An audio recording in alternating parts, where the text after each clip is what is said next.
Here's another tip for YouTube. If you're pounding in finish nails and you don't want your wood to crack, here's what you do is you take another finish nail, you simply cut the head off,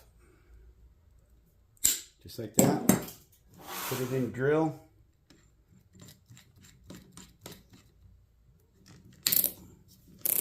tighten it down, put your piece of wood on your whatever you're fastening.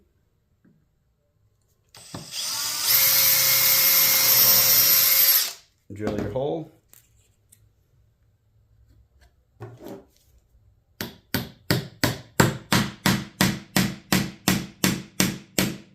Pound your nail in.